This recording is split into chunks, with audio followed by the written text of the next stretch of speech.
GWE Wrestling Talk. Right. SummerSlam Night 1 Review. Since I've been in New York, it's our last few hours in New York before we head back to London after a fun-filled weekend of SummerSlam and I'm going to do this in two parts. This is part one. This is a review of night one of SummerSlam. We were there. Content across all of our platforms, Instagram, YouTube and TikTok, so in various different short clips, long clips. This is going to be the review of night one, and then I'll do a review of night two. As I said, currently on 5th, around there. I'm grateful for the shade of St. Thomas Church on 5th Avenue because it is hot. It is 31 degrees and we are feeling it at sunset. And it was very hot even last night. But let's talk about night one. Oh yeah, and just a shout out. It's keeping me hydrated. It's prayer. And yeah, we're not sponsored by prayer. But we did get a like and a comment from Logan himself on our Instagram, so check that out, please. Okay, so night one opened with a cold open from Drewski, who I didn't know who it was before, but he did a pretty good job with that. God Bless America by someone that I can't remember who it was, but that was a pretty good rendition. And we got the army planes flying over, which was cool. MetLife, really cool. Older Americans, they didn't connect to some of the others, but completely open air, and on a weekend like this with the weather like this, it's perfect for the event. The rest of this must have been hot. We're going to do a kind of on the show. So first off, we kicked off with a huge match that could have been the main event. It was Roman Reigns and Jey Uso against the Braun Breaker and Bronson Reed. I thought this was a fantastic opener, one of the best matches of the night, probably. If you start off with the two most over people entering, you're starting with hot, aren't you? So you've got Jey Uso coming through the crowd, you've got 50,000 or whatever it was, 45,000 people yeeting. It's 53,000 was it, and 60,000 was second yeeting, and then you've got the OTC. So again, check out the video of our at the entrance of the OTCs on our TikTok. Yeah, I thought it was a really good opener. Obviously Braun and Bronson. I saw quite a lot of people annoyed because they thought they should win. No, Roman Reigns needs a win, even though Jey Uso got the pin. In fact, Jey Uso needs a win after losing the belt. So I'm quite happy with that. I don't think it does any damage to anyone. Roman Reigns or Jey Uso beating anyone doesn't harm them. It looked like Braun got injured in the table spot, and it did come out later, which we're going to talk about soon, with his strapping. So maybe we'll find out tonight on Raw what the situation is there. But I thought it was really good, solid opener. Went straight into the women's tag team match, women's tag team title matches. So Raquel and Roxanne against Alexa and Charlotte. I love this. I think this is a really fun match. Lots to enjoy, particularly the ending. I think they all did a good job. I've said already, Raquel stepped up a level in the last few months. Roxanne is great and clearly a star of the future. Is a star now, but she'll be a big star in the future.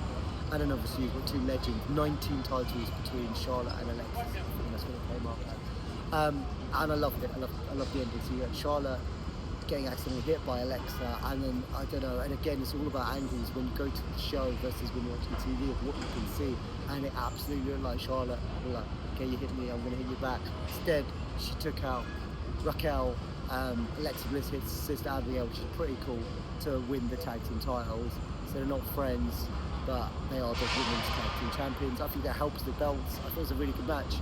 Next up, Sami Zayn and Karrion Kross. I like this. We missed the beginning because that was our chance to go to the bathroom and get some popcorn and snacks and sweets and such. So me and Tyler did miss the first few minutes of it, but this was a really good thing. I mean, we saw Karrion Kross' entrance because Tyler wanted to see it because it is a really cool entrance with Scarlett and Karrion Kross. Great that Karrion Kross is getting this thing.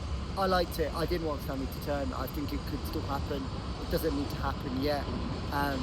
Is he ever going to be world champion? Let's see what happens. I liked it. Luva kick done, 1, 2, 3. I don't think Karrion Kross getting paid a few times good for him. Sami. So yeah, no, all good with that. Then we're down to the last three matches. Jade and Tiffany Stratton. I actually think this is a really good match, which is too short. A lot of people were worried, and me included, like there was not enough build-up between it and all that. I thought Jade did really well. It's one of Jade's best matches. I think Jade is just getting down. Let's just acknowledge this, and everyone's like, oh, she can't wrestle this and whatever. Great street fight with Naomi at Evolution, and I thought this was a really good match. It's just too short, and Tiffany went over clean, which I've said probably the most, well, disappointed from a non-kayfabe point of view of the week. I really wanted Jay to win. Interesting to see. I think one of them's going to turn heel. Probably going to be Jay because that's the easier one.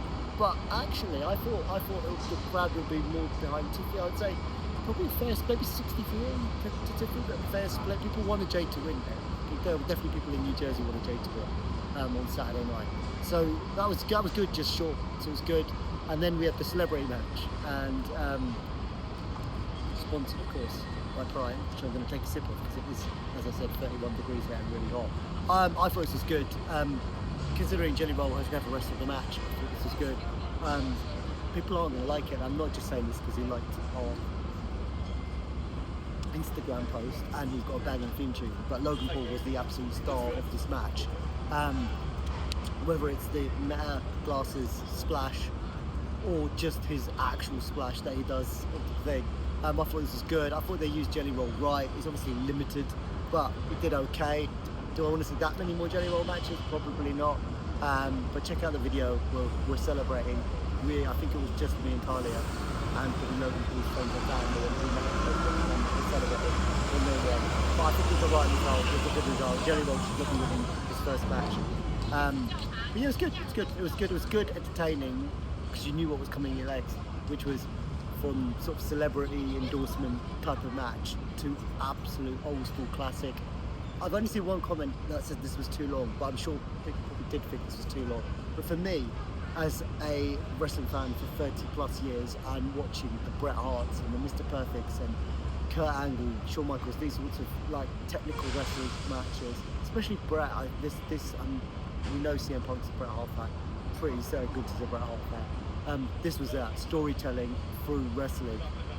Hold, reversal, the reverse of the sharpshooter. I thought it was brilliant. I don't know how long it went, but it was long.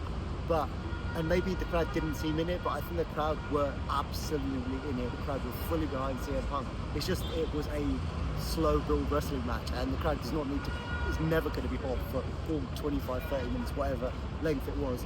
So it gets to it. Punk takes some chops and a half.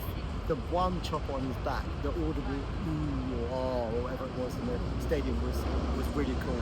But he looked like chopping life out of CM Punk. He did get an absolute beating. Gunther, classic wrestling, heel, made one mistake by showboating on the thing. CM Punk did what he did to Drew McIntyre, ironically, who was about to come, tripped him up.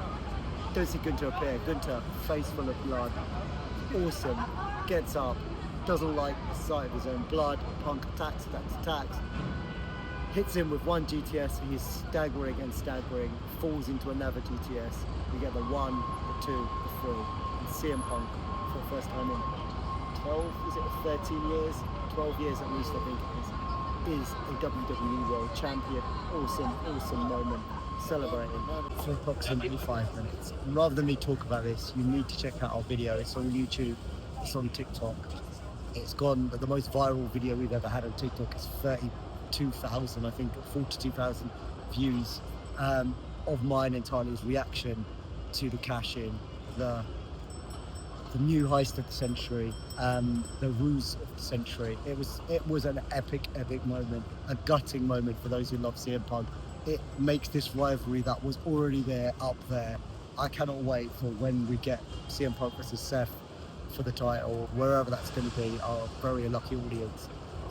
But yeah, I capped off a epic night one. It would have been great just CM Punk winning the title with what happened afterwards and how it was done. But again, rather than me talk about that, you have to absolutely check out that video because it has gone the most viral of all of our videos. So that is night one. I will probably move to a different place and talk about night two in a big separate video. Please, what was your best match? What did you like? What did you not like about night one, night two? Put it all out there, put it in the comments, and we can have that discussion. Right.